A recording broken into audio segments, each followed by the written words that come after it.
All right, so we'll go ahead and introduce ourselves. As they already said, it's Evolution of Science Fiction.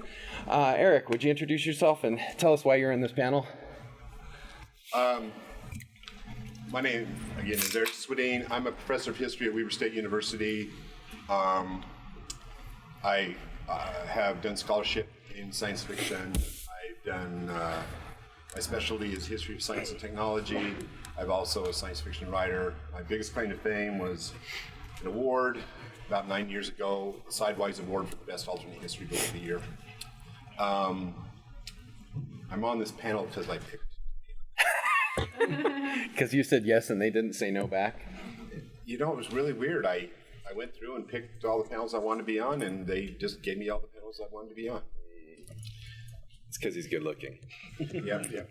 Instead of fake mugshot. Yeah. I just said Chris Pine like in Deadpool. Daniel. My name's Daniel Friend. I am a science fiction and fantasy editor. I live here in Provo and I do freelance, so if you have any stories that you would like to see made a little better, I'd be happy to help you with that. The reason why I am on this panel, besides the fact that I work in this field, is probably because I actually had the opportunity to edit some of Frank Herbert's previously unpublished short stories. And so I got a tiny little bit of time travel going back to edit somebody who had died before I was born. But they were awesome short stories, and experiences like that have let me see a little bit of the evolution of science fiction. That's awesome. That's super cool. My name is Michaelbrent Collings. I'm an author like these guys. I'm an international bestseller, a multiple Bram Stoker Award finalist, Whitney finalist, and I've written movies and stuff. So I'm the moderator. We will try and get to some questions at the end. So if you have questions, be excited about those. But for now, I actually prepared for this because I love these guys. Just FYI, usually I don't show up with paper. I just am like, so what do you think about this thing we're talking about? But these are really smart guys, so I encourage you to listen carefully. And the question we'll start off with, since it's the evolution of science fiction, is what is science fiction? Which sounds like a basic question, but it's not. People get in fights over this. I'll take a whack at that. Science fiction is speculating about technology that does not yet exist and what impacts it might have on the human condition, on future societies or past societies if we have alternate history. It's talking about technology rather than magic, making impossible things possible. Eric? I don't want to come across as cynical, but I've discussed this many times before. Science fiction is what you find in the bookstore under the science fiction section. And ultimately, every definition that people come up with fails to encompass some aspect of what they consider science fiction. Plus the other problem is we use the word science fiction now as a synonym for speculative fiction. So we include horror, we include fantasy, young adult fantasy, we include what English professors would call the fantastic, and we just use the word science fiction as a shorthand, even though I think science fiction is more delimited as an area, but it's okay. Most people who are fans just use a shorthand. They don't say speculative fiction, because if you say speculative fiction, most people look at you like you're an English professor. Are there any before I really insult them? My dad was one, so I feel like I get to throw pot shots at people. Yeah. So I think science fiction is a very broad term that is very welcoming of a wide variety of ideas and a wide variety of writers and perspectives and fans. And I think that another thing about science fiction that's important is it is a literature of ideas. And an English professor would say, well, no, literary fiction is. And I'm like, well, actually, not as much as you think. No. But to take my pot shot, it really is. Most of the time when we talk about a great science fiction novel or story, we're usually talking about the idea about it. Now, that doesn't mean we didn't enjoy the emotional experience of reading it, because ultimately, a story that doesn't have some emotional impact, a sense of wonder, isn't going to get you very far. But again, you've heard of bookstores, these things that used to exist. Yeah, that's how people categorize it. And when they say science fiction, they almost always mean science fiction and fantasy. And the only reason that horror might be separate is in those rare circumstances it has a separate category on the shelf. Right. Otherwise, it'll just be put there. Yeah. Just really quick, I forgot to do a demographic check. Who here wants to be a writer when they grow up, or is a writer now? Okay, good. So just so we know what kind of ilk we're talking to. So personally, I agree with both of you. You know, because I'm an indie, so at my marketing level, science fiction is whatever book I can put in the science fiction category that will sell there and not make people mad. And man, like if I could sell a cowboy western romance, which I also write, in the science fiction shelves and have it sell and have people be like, okay, I'd do that because it's a sales technique. But most of us, when we're talking about science fiction, we're talking about tropes. We're talking about expectations. So what you talked about it being about ideas more than the characters, although you need the characters. You talked about alien technologies, advanced technologies. So what are some of the other expectations people have when they're reading science fiction that if they don't get that, they're going to go, well, that was a Western romance? I think that it was hit on just a minute ago by Dr. Swedin that you've got to have that He's Eric. Oh my gosh. Okay, Eric. Okay, the doctor thing. Yeah, me and like 5 other people have doctorates here, or at least we're identified that way. If you want to look up which panels we're doing, you have to look under doctor. Because for real? Well, yeah, because they're by first name. Their alphabetic by first algorithm name is first name, and apparently all our first names is doctor. That's awesome. Some people like to have that honorific used. I'm kind of indifferent to it, so. Okay, I'm not completely indifferent. If doctor wants to go by Eric, I'm okay with that. Yes, you do what the doctor says to do. My source of employment depends on that honorific. And we're going to actually talk about that some more in a second. So, tropes. What are some things that people think they'll expect? Yeah. Actually, let me back it up. Let's talk about, we've got science fiction today, and we'll talk about expectations today. What for you guys is the most important thing that happened to bring us to science fiction? What's the literature that got us to where we are today? What are some things like looking at these people, you want to be writers and you're all readers, you should read this thing to know how we got to where we are? Oh, I read a whole bunch of books in preparation for this panel. All right. Wow. Yeah, you can actually go back really far. A lot of people consider Mary Shelley's Frankenstein in 1819 to be the very first science fiction novel because it is talking about a technology reanimating a dead corpse that is making something possible that wasn't before. And like Eric said, there's a sense of wonder of, wow, this could happen. You suspend your disbelief enough to where you believe that this technology could actually work. And in harder science fiction, it gets even more close to reality. That's part of why we really like it. So you start with Mary Shelley, and then you go on from there to H.G. Wells and Jules Verne, and they basically started the two branches of what you might call science fiction, where Jules Verne is talking more about like, hey, this could really happen. You've got 20,000 Leagues Under the Sea. And then not too long later, you have real-life submarines. He's more on the hard science fiction side. Whereas H.G. Wells has got the Time Machine and the War of the Worlds, and he's more on the fantastic awe and wonder side of science fiction. And those two branches, they're not, I mean, they cross over. You get wonder in hard science fiction. You get science facts in more of the wondrous science fiction. There is crossover there. But those two branches of science fiction have continued on to this very day. And they started with those first two guys in England. Okay. Eric? Counterpoint, doctor. Hard science fiction. Okay. H.G. Wells is a lot more hard science fiction than people give him credit for. Because if you read a lot of his science fiction stories, you realize that he takes the time to set the credibility of the story. That's very important to him. As opposed to a fantastic writer like, let's say, later Ray Bradbury, or even you go back to Edgar Allan Poe.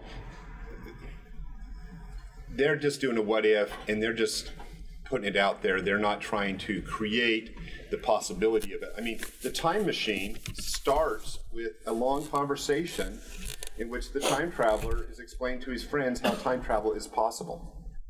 And plus, quite frankly, H.G. Wells wins on all categories because he invented the word atomic bomb in 1914, way before scientists were thinking about making an atomic bomb. And I mean, that's a real technological innovation. But I think it comes back to, you're correct. If you don't get a sense of wonder or wow, you feel like your mind was expanded, your perceptions of the world was changed, if only momentarily, you've been shortchanged. Yeah. Oh, that's a really good point. So I really like stuff that both you guys say. I would disagree slightly. This is a nice thing about authors. You ask all three about the gospel, and they're like, well, the truth is, and they're all totally different. So I would categorize, like, I think Jules Verne was definitely more hard science. He was kind of the Michael Crichton of his time. He was looking into the near future and extrapolating possibilities that came to pass. And H.G. Wells, he was talking about things that were more advanced. And so, the more advanced you get, the less you can drill down into it, because if you could drill down that far, we'd be doing it already.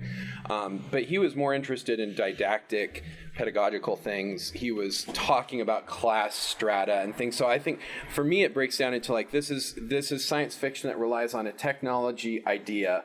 And again, that's Jurassic Park, which every third paragraph is about here's what we're doing that really makes this work. And then there's the Time Machine or Star Wars or things like that, that there's science in them that makes all of the fun stuff happen, but it's about people. It's more of a humanistic, what would happen to this guy and this girl in this world? Whereas the harder is like, this is the world we're going to really drill into, and the people are the result, they're the effect rather than the cause of stuff. And I think that's really important. Also, just if anybody's teachers is like, oh, science fiction sucks and you're wasting your time. Here's a couple. I looked up like they're going to be in this room. First of all, hey man, I had them. You may have had them, but not in this room. No, but that's why I said if any of your teachers say this crap to you. Teachers. Yeah. Teachers of you. We don't have teachers anymore. We are the teachers. We stopped learning years ago. So here's some things that have science fiction elements that people tend to know of. There's a book, Mahabharata, I always mess that up, a huge piece of literature, and it posits time travel because the king travels to meet the great god, and when he comes back, eons have passed. And it's a relativistic story. There's Arabian Nights, which has Abdullah the fisherman, and it posits all sorts. It's very steampunky almost, actually. Lucian, who a lot of people have heard of, he was a Greek-Syrian author, and he wrote about interplanetary battles between the people of the sun and the people of the moon. And this was in the 2nd century AD. So, you have Mary Shelley, who most people actually definitely point to as certainly, she's one of the ones that said we're going to use science, and she's certainly invented the mad scientist subgenre. But it's been going back since the beginning of time, and in fact, a lot of people say, hey, Gilgamesh has some science fiction aspects to it. Go ahead. I would call it fantastic. And that's where the fight is if there's enough positing of possible futures to call it that. You can't have science fiction if you don't have science. Okay. So here's my problem with that. I'm in the crossfire here. I knew someone was going to raise that because that was when I'm reading about this, people said that, like, look, but they had science. No, they didn't. They did. They had science according to them, and if you think in 2,000 years they're not going to look at us like a bunch of backward jackasses scrapping our butts, I mean, like, they knew a lot less, but they knew if you rub sticks together, fire happens. They knew cause and effect. It wasn't developed. Science. Okay, now we're going right down a rabbit hole.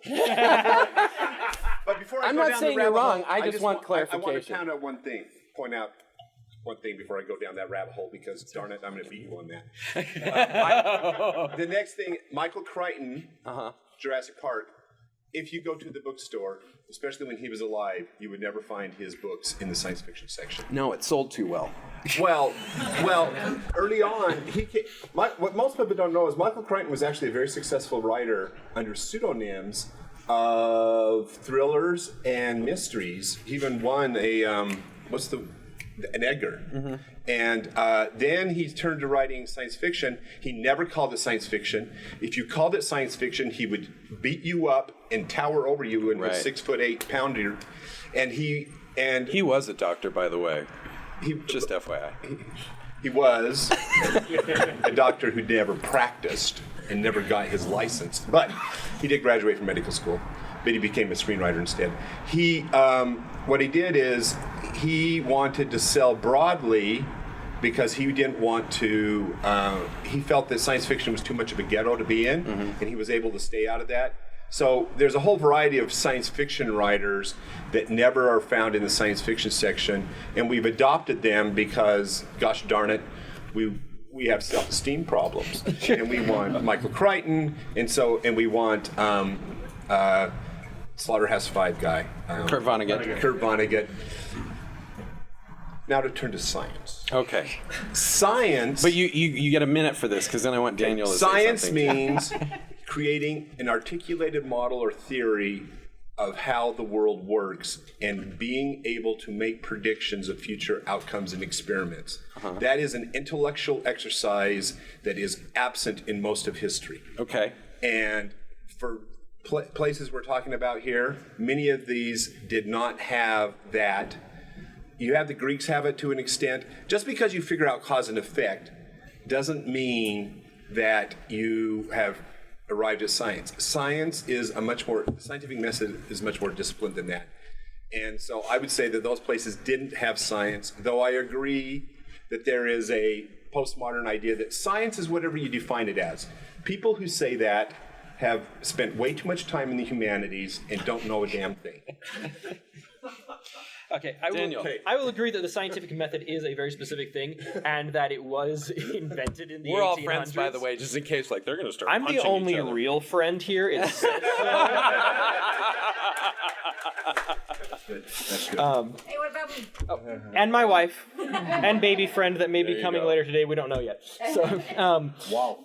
He's finishing this panel, though. yes. Why do you think I'm here? So, the scientific method as a defined series of steps, observation, hypothesis, etc., yes, that did not exist until a specific point in time, and you can look at that. However, that doesn't mean that people didn't still figure out, oh, if I observe this thing, I might be able to predict it. There is still such a thing as technology in the Bronze Age. Something like iron smelting is a really good new technology back then.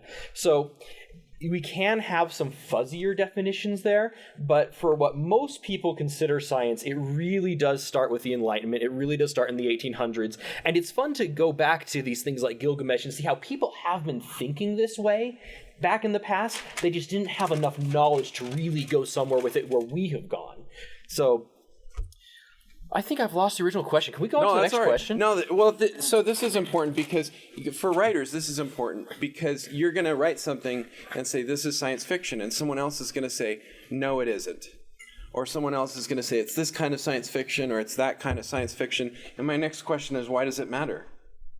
Because for me, it matters because I want to find the label that sells the book the best. And that's all I care about. I have no self-esteem tied up in whether my books are sci-fi or horror or fantasy. It's just, I got on this bestseller list and it sold this many books, and I'm very happy with that, so we'll do that again. And if you are as mercenary as Michaelbrent, then that works wonderfully. I totally am. Yes, so go ahead and do that. So why does it matter for what the label is?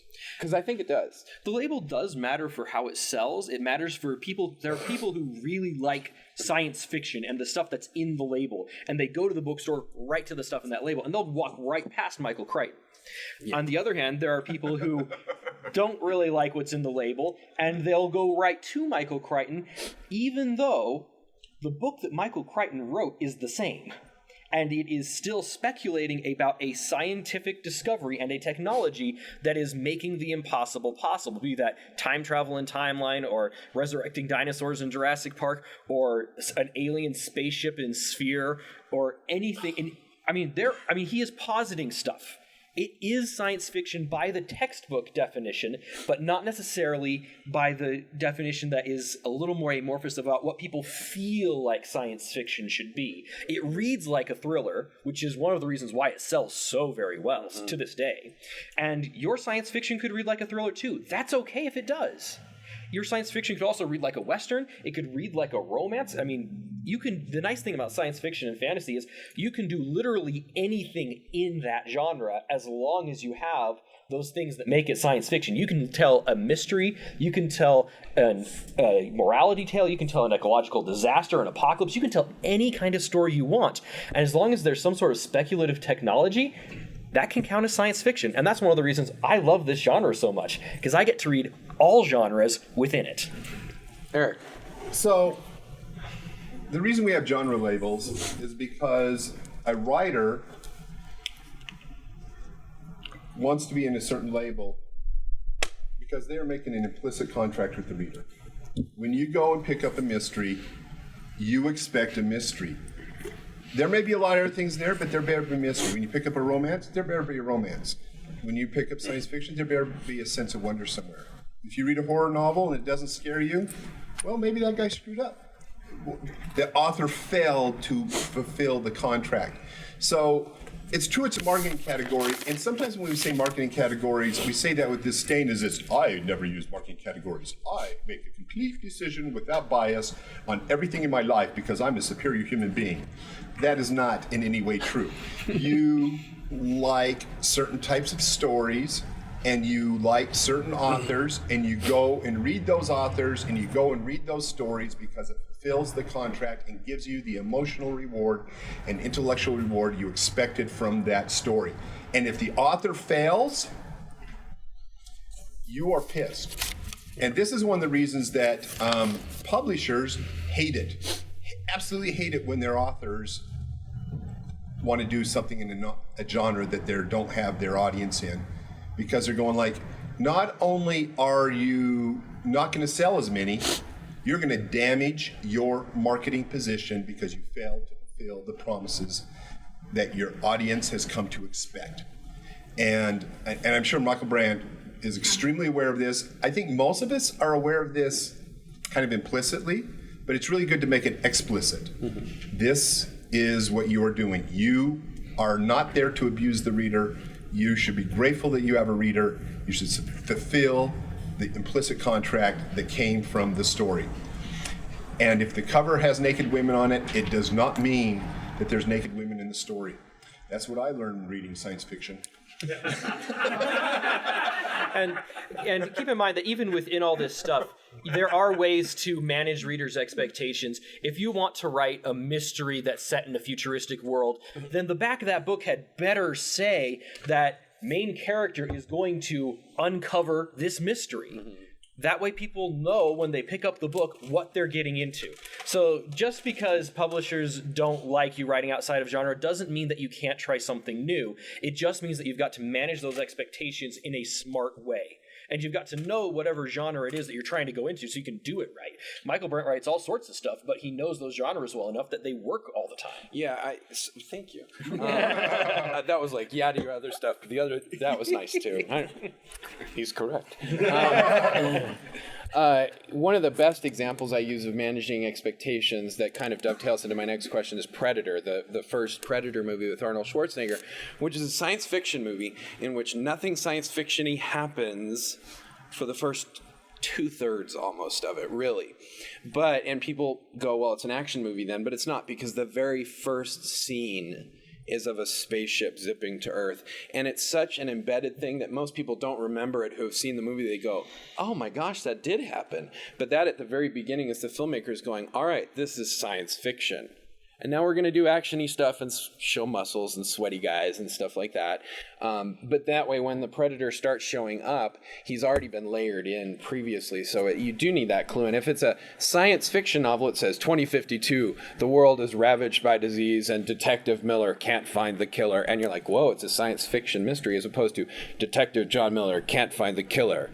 It's 2052, but all of his tech, and now you're going, oh, it's a mystery set in the future. So you do have to do that. And that's super important. You can genre bend, but you have to know how to sell that story still. Science fiction, because science fiction has a sense of wonder as the goal, which pretty much is always derived from the world building.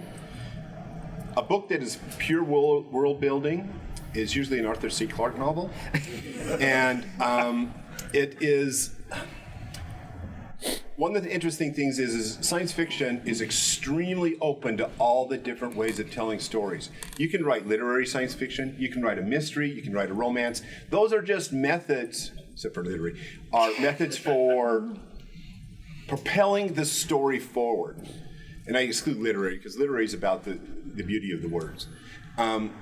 those are all, and people adopt these story forms from all the different genres as a way to propel the story forward. So it's a mystery that happens to have a science fiction setting, or it's a police procedural, and it's just in a science fiction setting. So I personally feel that science fiction, speculative fiction broadly defined, is the most open and free genre you can work in. And quite frankly, when it comes to wanting to write different types of stories,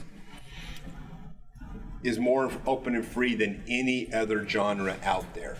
And so the problem of, let's say that all your science fiction novels have been police procedurals set in 2152.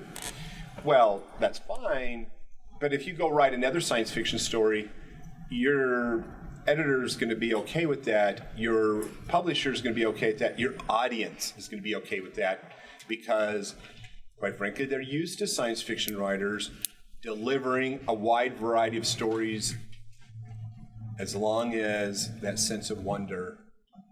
I agree with that, and I agree that science fiction is the most broad. Really quick, but- so I do want to say sense of wonder doesn't mean like, wow, it can also mean, oh, crap. Oh, yeah. Okay. Yeah. It's not like science fiction doesn't have to be happy. Continue. However, this was not the perception that science fiction has always had. Getting back to the actual history of science fiction, like this panel is titled, there were a good number of decades at the beginning of the 20th century when people equated, in general, science fiction with pulp magazines, just basic gonzo action, Flash Gordon kind of stuff that didn't have any real deep thinking in it. And that was the perception of science fiction for decades. And that's a really important thing to know. And you'll still eventually meet people who think that science fiction, like you don't ever want to say sci-fi. You want to say SFF because it's got these connotations of it being just this pulp stuff that people would read once, go, hey, that was fun, and then toss over their shoulder. So that was a big chunk of science fiction for decades. And I'm really glad that we got out of that. I'm really glad that I was born late enough that this had already changed and the world was awesome. And a lot of that started in, if I'm doing my research correctly, you guys can correct me if I'm wrong, a lot of that started in the 50s when you had some really good authors show up. You had Asimov and you had Heinlein, you had many others. And for preparation for this panel, I expanded my literary expertise. I read Asimov's first Foundation novel. I read Starship Troopers by Heinlein, which I had not read before. I've read it now. You're part of the problem, sir. No. Well, I'm saying if you haven't read Starship Troopers, I've read it now. But he has, so we're So done. now I have, and it's interesting to see some of the evolution with that. Asimov's Foundation novels are considered, one of the big pillars of science fiction in the day. But when you actually just pick it up and read it, it's very strange for a modern reader. These things were originally written to be published as a series of short stories in magazines that went out serially, and then later were put into a series of 3 novels. And the age shows in some of the stuff. It's really interesting. Everything Asimov's talking about is nuclear this and nuclear that, and they have little ray guns that force nuclear blasts into beams. And he's talking about the decline of this galactic empire and how people are losing nuclear power and going back to fossil fuels. Never once does he mention solar power, because it just wasn't a thing that was on his mind. And so those kinds of things, just technologically, you can see the age of the work, and it's really interesting to go back and look at that. You can also see the changes socially. In the first Foundation book, you don't get a female character to over 200 pages into the thing. And the first female character you get says, oh. Yeah. And the second one is basically your standard stereotypical shrew-like wife. And those are the only female characters in the entire first book. Not you. So it's you would be very hard pressed to get away with that in today's culture, and it's really interesting to see how we as a culture have changed in those years since Asimov was writing. So you said a lot of great stuff, and bonus points. I'll give a prize. Can anyone tell me where the word scientifiction first was used? Yes. Hugo Gernsback in Amazing Stories. Okay, see me afterwards. 1929. Very good. You don't get one. You're supposed to know crap like that. That was awesome. Yeah, it's Hugo's amazing. greatest contribution to the field. Amazing stories. So we did have this pulp kind of feel, and for my money, the thing that got us from that, there is the golden age of science fiction that we talk about a lot, and I'm not dissing that in the least, but for my money, that was the third most important thing that happened to get us to today's science fiction. And the first most was the atomic bomb, because that was a sudden thing that was imaginary, that suddenly people woke up and you could do this magic thing and make a whole universe disappear. And it brought it into real life and something that people had to conceive of as possibility, and it made people speculative. And it made it an acceptable thing. Instead of being a dreamer, you could be someone who was validly concerned about the future. And the second thing was Star Wars, which changed cinematics, certainly, but so much of our publishing today is so tied up in other media and so tied up in the visual concepts that we get from movies. So those are like my two big things, and the Golden Age supported those, but those were the things that moved us to today. So Eric, what do you think something that happened that got us to today, and what does it do today? Okay, I'm going to tell you a little bit autobiography of myself, because I'm probably the oldest person on this panel. I'm not going to say. Yeah, I am. So I just turned 54. You win. And what's interesting is, so I got into science fiction when I discovered my deceased uncle's pile of pulp stories. And so I started reading science fiction by reading John Carter of Mars, which was first, the first stories, Princess of Mars, 1912. And so I read science fiction from pre-1960, basically. And then I found there was more modern stuff. So in my own reading, I kind of encapsulated the 20th century career of it. And when I was a kid, so I was 12 when Star Wars came out. And the fact that we liked Star Wars was mocked by the jerks of the neighborhood. And we were very marginalized as science fiction. Nerds were not cool. Mm-hmm. Geeks didn't even exist. And what's interesting during my lifetime is that science fiction has become so pervasive, the tropes of science fiction have become so pervasive, that they're included in movies and TV series and in books all the time, and those books are not even considered to be science fiction because that is such a standard trope. The Time Traveler's Wife is not a science fiction novel in a classic definition, massive bestseller. Mm-hmm. And you look at time travel stories and all this sort of stuff, and so what I think is fascinating is starting in about the 90s, science fiction won. And it became a pervasive provider of popular culture. And now everyone claims that they're science fiction fans, even except... Guys, we have Salt Lake Comic Con, okay? Yeah. The Comic Cons just blow my mind, having been a long-time con goer. And so today we live in a science fiction world. Yeah. What do you think this is? I'm just waiting for the tricorder model. And there's a sense that science fiction was right. Mm-hmm. And I think the moon landing of '69 is probably even more pivotal. This open Sputnik in '57, the launch of personal computers in the mid '70s. By the way, science fiction completely dropped the ball on that. Mm-hmm. It's just a handful of stories that actually have personal computers. Everything up to then is like big monolithic computers that take up the entire planet and will answer simple questions. And 42. Yeah. But see, by the time that you have Hitchhiker's Guide to the Galaxy in the late 70s and into the 80s, you actually have enough nerds out there that they can enjoy a ridiculous comedy that's just using all these tropes, not only technologies but ideas, and it's just part of the play. And those are real science fiction in the sense that you do get a sense of wonder. I mean, 42 is in its own way, a really interesting sense of wonder with it. And of course, the first question I asked Alexa.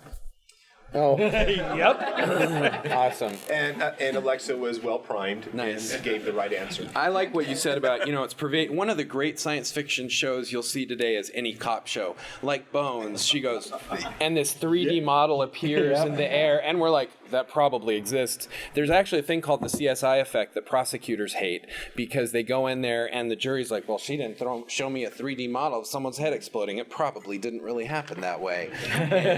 Bones is really a science fiction Bones show. is totally a science fiction Most of thriller. that technology crap that she's talking about doesn't exist. CSI is full of that stuff. Even 10-year-old CSI, they're still doing stuff that we don't do today.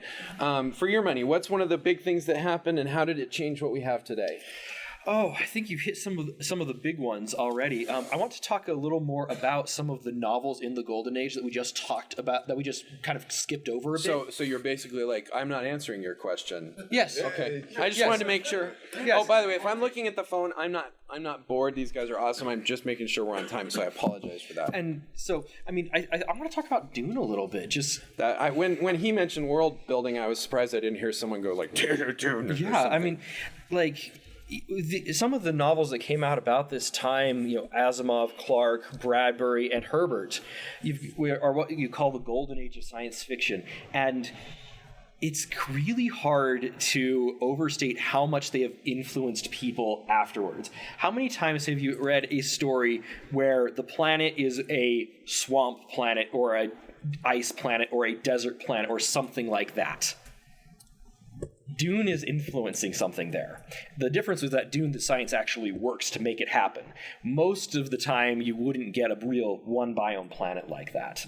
And I really suggest that you go back and read some of these books. Dune is an amazing book, and I always tell people to go read it just if you want to see third-person omniscient done really well, which we don't do a whole lot of that anymore. Which is a good thing. Don't see something and say, well, I'm going to do that just to do that. If you have a good story reason, go ahead and try, but that's a new writer mistake. Well, I'm going to show I'm better than all of the people who have gone before me by doing it perfectly the first time differently, and that's just not a good sell point usually. I mean, Herbert did all the other viewpoints. I edited them in his short stories. He did everything else before he was able to do that really well. And he put in his practice. And so go back and look at Dune and see what technologies he decided to keep and what technologies he decided, I'm not even going to deal with computers because I don't know where they're going to go. I'm just going to say they all got wiped out in some war eons ago with the machines. And then he invented, well, maybe not invented because Asimov was doing robots at the same time. But, automata show up in the Renaissance literature. There's robots. How fantastic is that? Yeah, I love that. So yeah, science fiction's everywhere, and I agree. I was so surprised because I thought with Herbert you wouldn't be like, what about Dune? When he just said world building, because that's what Herbert people do, like Dune. It just pops out and a Pavlovian response. And Dune's wonderful. Everyone should read that. So we have a couple of minutes. We will go ahead. We'll open it up if anyone has some questions. Here is my speech that I give when I'm the moderator. I'm a huge jerk.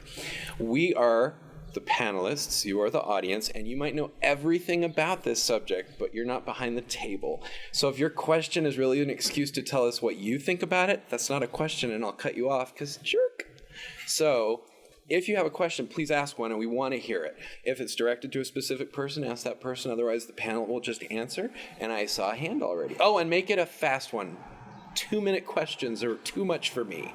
Okay, so where are we going? Since we live in this science fiction world right now, looking forward, what are we seeing and what are we not seeing? This is the most recent thing that is happening in science fiction because it's happening at 3 p.m. today. So it's on the schedule. This is the LTUE anthology. This is its very first one. Eric and I are both in it, and this is a little bit of where we are going.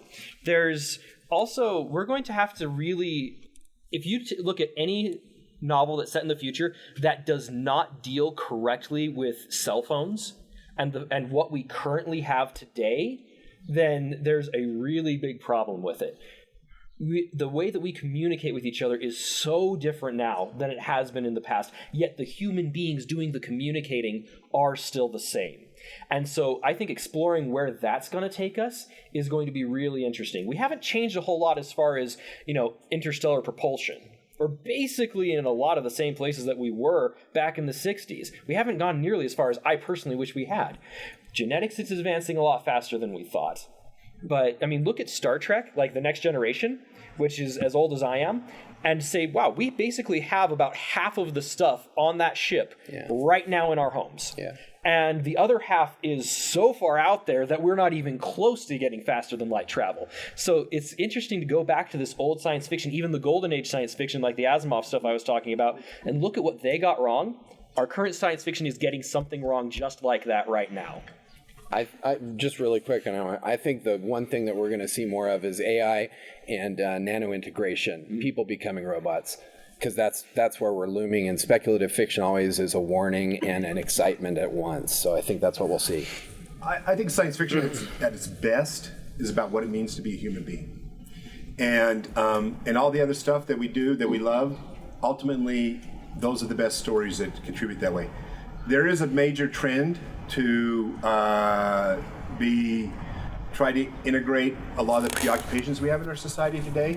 So issues with sexual minorities are extremely popular, and I think they're going to continue to be extremely popular because they speak to the audience, and the science fiction community has always been much more open to that than a lot of other communities. So I think that's going to continue to be a trend, and you see it in award win and what awards are being won in that.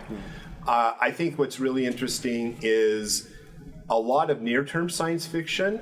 A lot of people are having a tough time writing it because we live in such a science fictional universe, and it becomes really difficult. If you haven't heard of the word singularity and the idea of the technological singularity, you ought to look that up. That's something that a lot of science fiction writers get disturbed by. Yeah. Basically, our technology changes are happening so fast that it almost is like magic, and it'll be very interesting where genetic engineering is going to go. It's very easy to write science fiction that's dystopic. There's a trend to try to write more optimistic visions of the future, which is a trend I like, though, quite frankly, dystopias make stronger stories. They're more fun. And except if you just want to be depressed all the time and you want to see a way forward. And so science fiction can contribute to the conversation that society is having about the future. That is the most important conversation that we're having on the planet, period. Everything else is irrelevant. You, sir. How have the tastes of readers directed the trends of authors? Okay, 20 seconds. Just because I want to get more questions in. I've got an answer off the top. During that pulp era that we talked about, you had a lot of white guys reading science fiction, and so it catered specifically to them. Since that time, we have a lot more variety in ethnicity, in sexuality, in everything. And so you will find science fiction that caters to every type of person under the sun. I think that's a good thing because we can learn from each other that way. I think there's a vast range of different genres, subgenres within science fiction, and I think you can find pretty much every audience, from people who basically want gun porn, to people who want tech porn, to people who want romances, to people who want sexual minority emphasis, who want social commentary, who want technological commentary. I think that there's a vast audience out there and a lot of outlets. Yeah.